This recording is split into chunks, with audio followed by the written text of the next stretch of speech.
નમસ્કાર, voice of Mahisagar news channel પર આપનું હાર્દિક સ્વાગત છે। હવે જોઈએ લુણાવાડાના પ્રોફેસર હર્ષ દવેની ગુજરાત યુનિવર્સિટીઓના સિન્ડિકેટ સભ્યની વરણી થતાં હર્ષની લાગણી।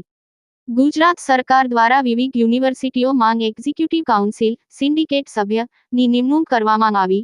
શ્રી ગોવિંદ ગુરુ યુનિવર્સિટી માંગ પણ 4 એક્ઝિક્યુટિવ કાઉન્સિલ નિમાયા, જેમાં પ્રોફેસર હર્ષ દવે જેઓ વર્ષોથી ભાજપના જમીની કાર્યકર્તા રહેલા છે, પૂર્વે વડોદરા જિલ્લા ભાજપના યુવા પ્રભારી રહી ચૂક્યા છે, રમીલાબેન ડામોર પૂર્વ જિલ્લા પંચાયત પ્રમુખ રહી ચૂકેલા છે, સાથે ભાનુભાઈ પંચાલ તેમજ સીઆર ઝાલાની પણ નિમણૂક કરવામાં આવી। પ્રો હર્ષ દવેની નિમણૂક થતાં યુવાનો દ્વારા ફટાકડા ફોડવામાં આવ્યા। લુણાવાડા ખાતે અનેરો ઉત્સાહ અને ઉમંગ જોવા મળ્યો। પ્રોફેસર હર્ષ દવેએ પ્રદેશ સંગઠન, જિલ્લા સંગઠન અને જિલ્લા ભાજપ પ્રમુખ દશરથભાઈ બારિયાનો આભાર વ્યક્ત કર્યો હતો। Bureau report, voice of Mahisagar news.